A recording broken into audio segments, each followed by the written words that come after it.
When you want to take a picture or record a movie today, it's a pretty intuitive process. Just hold up your device, point the camera at your subject, and when you see something on the screen that you like, push the button or tap away. But did you know, for the first half of cinema history, directly viewing the image of what you were capturing was something filmmakers literally could not do.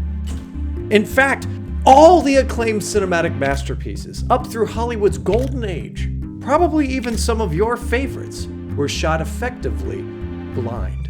But then, how were cinematographers able to know what their movies would look like, and how did they turn out so beautifully without being able to directly view what was being captured? Today, we're diving into the forgotten craft of the rackover method.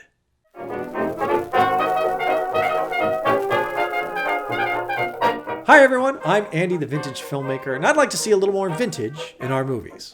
I'm trying to make different kinds of classic style films by using authentic techniques from old Hollywood to keep the process alive. One of these nearly forgotten fundamentals of pre-war movie making that dominated Hollywood studio production all the way up until the 1960s was called the rackover method. But what exactly was the rackover method, and why did they need it in the first place? Please note, this is not to be confused with rack focus, which is a common technique to achieve an artistic lens blur effect. The rackover method was specifically developed for motion picture cameras that enabled the cinematographer to sight directly through the lens by sliding or racking the camera components out of the way. Remember, for a film camera, the light of the image needs to go through a lens and onto the film to be exposed and later developed. However, when not exposed, that piece of film needs to be stored in total darkness. This presented a problem for early camera makers as to how to allow cinematographers to have an idea of what was being photographed before developing the film. The solution that was adopted for motion pictures was to move the film transport, or the part of the camera that carries the film through it, out of the way entirely between takes. This meant before they rolled, they could have a much more precise understanding of what would be in frame, and more importantly, what would be in critical focus. But again, this method only worked between takes when the camera wasn't rolling. Live capture viewing was still technically impossible. Now to get around this, a viewfinder, or side finder, was used. This is that little scope you'll often see on the side of older movie cameras. The finder was used to be an accurate approximation of what was framed up by the camera, and could be adjusted to account for parallax. What's parallax, you may ask?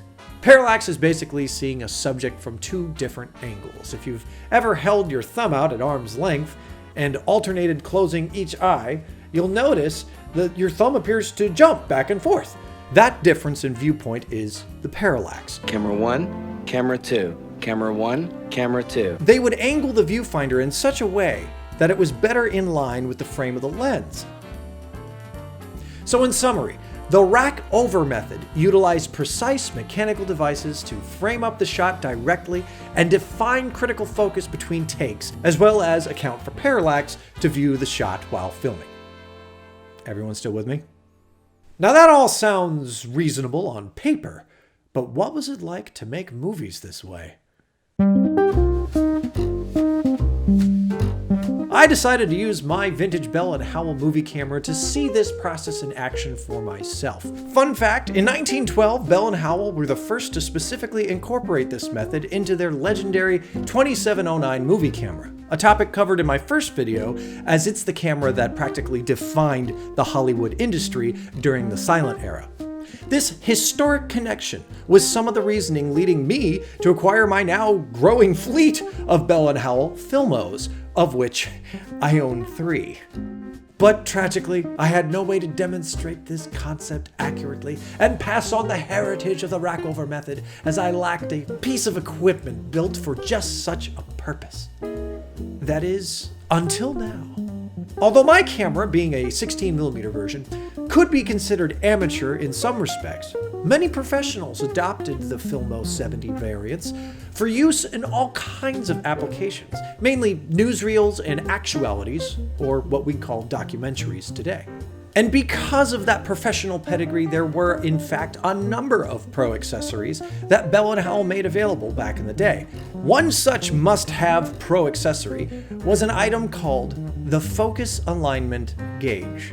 I first learned of this device from researching how to get critical focus with a Filmo using what's aptly called the critical focuser. Up until now, I had been using my pseudo method of using two cameras next to each other, one being digital, allowing me direct viewing through the lens, and then swapping that lens between the two cameras. This, air quote, works to a degree, but it's cumbersome and imprecise. In my research, I was looking through an old 1940s Bell & Howell catalog when suddenly I happened upon a picture of this so-called focus alignment gauge. It was not immediately obvious from the description what its use was, but it dawned on me, this wasn't some abstract measuring device. This was for racking over. This was the missing piece that would allow me to participate in the historic tradition and get repeatable, consistent, well-framed, and well-focused results. Unfortunately, they haven't manufactured these little buggers since the late 40s. And although they were marketed as must-have devices, especially for focusing on close-up subjects, few people outside of knowing professionals actually saw a reason to buy one, which made them exceedingly rare. The funny thing about rare items, though, is that on eBay, if you know the name of exactly what you're looking for, chances are you may just find it. And wouldn't you know, I always enjoy unboxing these old pieces, as it always feels to me like a glimpse back in time, especially when they come in the original box. This was one that was in such great condition, it was shiny and new, and it had that mid-century style branded with a Bell & Howell badge. It just screams vintage. Straight away out of the box, it's ready to use. And I was able to easily connect it to my vintage tripod, and then to my camera.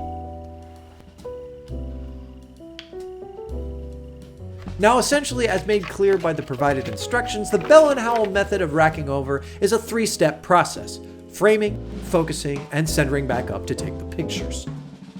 First, you move it all the way to the rightmost position, allowing for the viewfinder to be in line to frame up the subject. Make sure to select the corresponding objective sight. Next, you rack the camera all the way over to the leftmost position, as well as revolve the lens turret with the desired lens to place in front of the critical focuser, that little tube sticking out from the side. You can now look through the critical focuser and make precise focus adjustments. What you see is somewhat disorienting, as it's an enlarged, inverted image of the center of the lens. That's not ideal, but it's enough to determine sharp or critical focus. Once complete, you slide the camera into the center taking position, as well as revolve the lens turret and shoot your scene.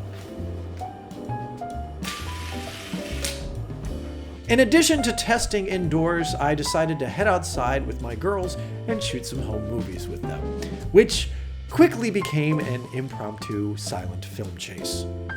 Because who doesn't want to be a movie star? As of right now, I am still awaiting the results. Any day now? False!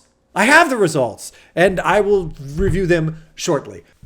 This was not planned, but I just got the link, so now I'm really anxious as to what it looks like. Oh my gosh, here it comes. Oh my gosh, yes! Oh, there's my dog. Oh, she looks so pretty. Oh my gosh, it came out so well! Dude! Oh my gosh, it looks fantastic! The focus!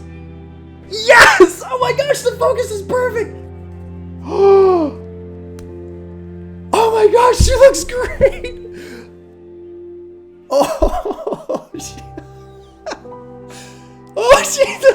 She looks so sad. Oh, that looks so good!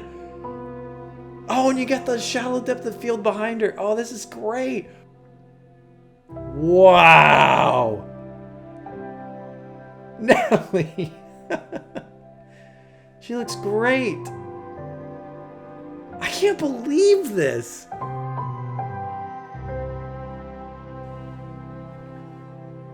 Thanks, girls. And there you have it. Now again, this method is extremely similar to what Bell and Howell incorporated into their 35mm motion picture cameras during the silent film era. But Bell and Howell would face new competition in 1920 with what would become the heavyweight champion of the film world, the indomitable Mitchell Standard. Y'all ready for this? The Mitchell Camera Company has an incredible history worthy of its own video, but in a nutshell, after building many accessories, they decided they could improve on the camera design itself, and so developed their own. With their design, they integrated their own patented rackover system. Instead of having the operator switch positions, Mitchell made it possible to simply slide the camera out of the way and put the viewfinder in the taking position of the lens. The viewfinder allowed the image to be seen right side up, and since you didn't have to rotate the turret, it could be focused much more quickly. Once finished, you simply racked the camera back into position and BAM! You were ready to shoot. This rackover method was a vast improvement to Bell & Howell's. Sorry, Bell & Howell. This, plus quieter mechanical components and some crafty business decisions, propelled Mitchell as the dominant studio camera system for the industry through the sound era and up through the golden age of Hollywood.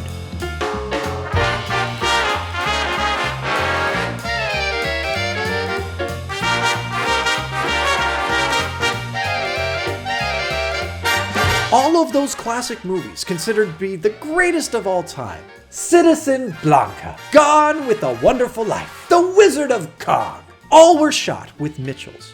Indeed, the distinctive look of the camera with its Mickey ears, its boxy shape, and a protruding side finder became an iconic emblem of the Hollywood industry itself.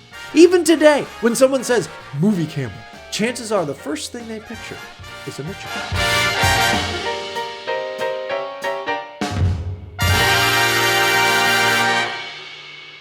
So that begs the question then, if this camera with its patented rackover method worked so well for so long, why don't we see them around today? He asked, as though everyone still shoots on film. In a word, reflex. A reflexed camera has a mechanical device that redirects light from the lens, so the image through the viewfinder is the same image that exposes the film, eliminating parallax and allowing the shot to be composed and viewed while being captured. No separate viewing and taking positions necessary. The famous German-made Aeroflex, for example, utilized a sophisticated spinning mirror component for reflex viewing. The Airy story is yet another fascinating topic worthy of its own future video, but the quick version is, during World War II, cinematographers became combat cameramen. German combat cameramen primarily used Aeroflex cameras. American cameramen primarily used Bell & Howell's, both 35mm IMOs and 16mm Filmos.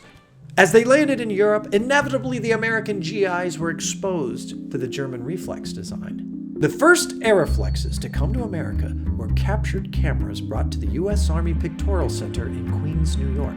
After the war, word of the spinning mirror reflex viewing technology spread, and an inevitable transition had begun. A similar transition happened simultaneously in the photography world as well. Have you ever seen this kind of camera before? This is called an SLR style camera, which steadily grew in popularity in the post-war years. It's something many filmmaking friends of mine out there should recognize, since we all adopted DSLRs in the digital video industry. Well, if you didn't know already, SLR stands for single lens reflex. That little hump on the top was in fact what's called a roof pentaprism, essentially a special piece of glass that redirects and inverts the image of the reflex viewing screen directly below it. To this day, all SLR cameras retain that distinctive humped shape and remind us the reflex technology on which they're based. So what happened to all these iconic Mitchell cameras that once dominated the industry? Well, in the post-war years, Mitchell continued to compete making equipment for both Hollywood and the US government. But even with the addition of a reflex modification to their beloved workhorses, the smaller and lighter competition eventually won out. Mitchell officially ceased operations by the 1970s. However, because of their well-known precision and long-term reliability, many old Mitchell cameras continued to find use in Hollywood productions. Mostly areas like special effects houses and animation studios. But they still continued to be a part of productions well into the 1990s and even early 2000s. Because these cameras were engineered so well, many are even still kicking around to this very day. And although the digital revolution has obviously disrupted the film industry, filmmakers are still opting to utilize old tools like these to capture unique photographic imagery for their own projects. Not only for the satisfying analog experience and historic connection, but because the results are reliable and genuinely stunning. It goes without saying I'd consider myself one of these people, as I'm a huge fan of Hollywood's golden age and their studio equipment. So much so that my goal is, in fact, to build up a vintage motion picture studio so that the knowledge of this craft from these original filmmaking artisans, like the nearly forgotten rackover method, lives on in the filmmaking practice today. Just imagine stepping back in time as you walk onto the stage of a completely authentic 1940s movie studio and having that classic lights, camera, action experience everyone dreams about. I mean, how cool would that be? Obviously, the art and history of movie industry engineering is something that I would love to cover more in depth in the future. But what do you think? Would you like to hear more stories about the artisans and engineers behind the scenes that shaped the Hollywood industry as we know it? Leave me a comment below somewhere, wherever you leave comments. In the meantime, I'm preparing for my next Milo production that I think you're really going to enjoy. Because of Milo's small scale, I could take Milo on all brand new adventures, including one of the 1930s archaeological variety. Obviously, it takes some time to do, but stay tuned. This is just one of many projects I want to tackle in the new year. And now, a word from our sponsor. Do you have a love affair with vintage cinema? Do you think classic Hollywood films are the bee's knees? Are you disappointed nobody seems to be making these kinds of pictures anymore? Well, stop right there, Buster, because if I got news for you. Vintage Studios is the answer. Yes, Vintage Studios makes handcrafted, authentic motion pictures just like how they used to back in yesteryear. Using the latest and greatest techniques from 1947, classic Hollywood filmmaking is alive and well at Vintage Studios. All you have to do is head over to thevintagefilmmaker.com and subscribe to the Vintage Filmmaker newsletter. Instantly, your inbox will be transformed from a dreary doom scroll into a delightful source of vintage Hollywood entertainment, sharing stories about Hollywood history, as well as keeping you up to date with all our goings-on. Sign up today at thevintagefilmmaker.com. That's thevintagefilmmaker.com. Back to you, Andrew. Thanks, Vintage Announcer Guy. If you'd like to support this channel and what the Vintage Filmmaker is all about, be sure to like, share, comment, and subscribe. It really does go a long way to help growing this community. Well, that's going to do it for me, folks. I'm Andy, the Vintage Filmmaker, and until next time, here's to seeing a little more vintage in our movies. But tragically, I can't read. Of Pro accessories that Bell Howell made available back in the dang it. It goes without saying, I consider myself a crappy guy. First, you move it all the way to the rightmost. Eventually, worn out. Worn out? One out! Dang it! Man, I hate to be the guy editing this.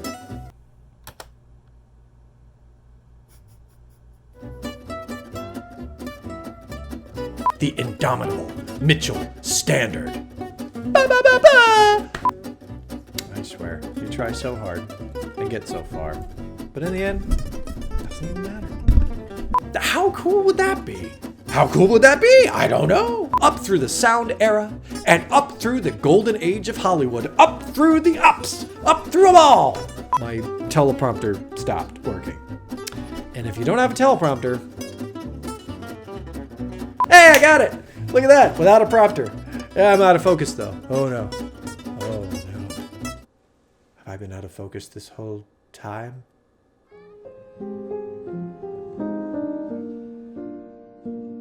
I've had worse. You liar!